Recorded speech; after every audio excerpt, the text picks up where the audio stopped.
The Owen James Report is brought to you by This program is brought to you by the Grace Kennedy Group. We choose to care.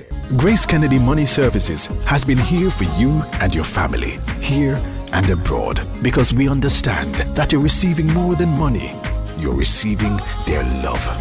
Grace Kennedy Financial Group has been here for you because we know it's more than just investments, insurance, or banking.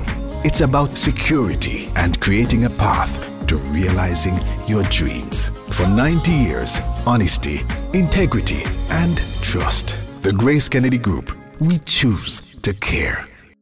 Good evening. This is the Owen James Report, and we begin with a look at the latest quarterly results of the Grace Kennedy subsidiary Hardware and Lumber.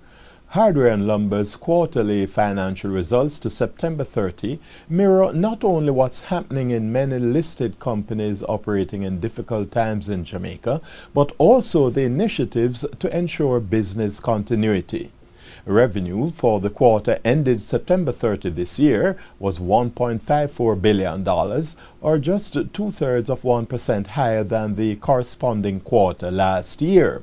However, despite lukewarm revenues, cost-cutting initiatives, including cuts in discretionary spending, resulted in after-tax profit of $14.2 million, or 163% better than the corresponding quarter last year.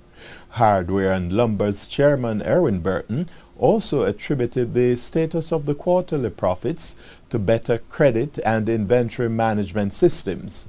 The job done to keep Hardware and Lumber on even keel did not go unnoticed by Grace Kennedy Group's CEO Don Webby, who has described the work of the management team as very good and focused.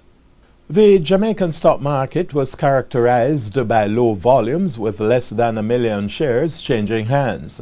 Losses by key stocks such as Caribbean Cement, Lime, NCB and Scotia Investments triggered falls in the indices.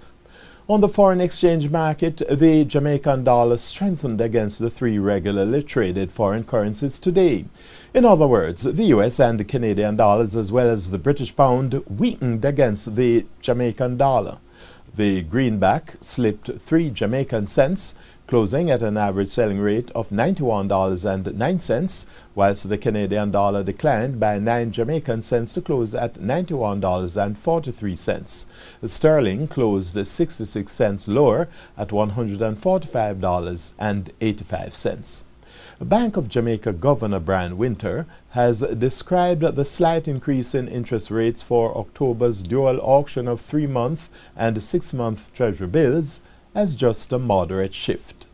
I spoke with him last Friday. Investors are betting that the interest rates will generally trend up. Well, I wouldn't say that it's betting. I think this would be the actual decisions in these auctions by the particular buyers. The interest rate that they want is slightly higher by about between, I think it was an increase of 6 or 7 basis points on one, and about, I don't have the figure with me here, I could confirm it, but of the order of about 20 basis points on the other. So that just reflects the investor preferences. It probably also reflects the fact that monetary conditions have been tightening in recent weeks and months. One of the effects of our interventions in the foreign exchange market is that it tightens liquidity. So it will have that effect. I would describe this as a moderate shift at this point. Now finally, in Caribbean business news, President of the World Bank Group, Jim Young Kim, begins a 2-day visit to Haiti tomorrow, essentially to discuss with Haitian officials the bank's role in supporting Haiti's reconstruction and longer-term efforts. It's his first visit to the Latin American and Caribbean region since taking office in July. And that's the Owen James Report. Good evening. The Owen James Report was brought to you by This program was brought to you by the Grace Kennedy Group. We choose to care.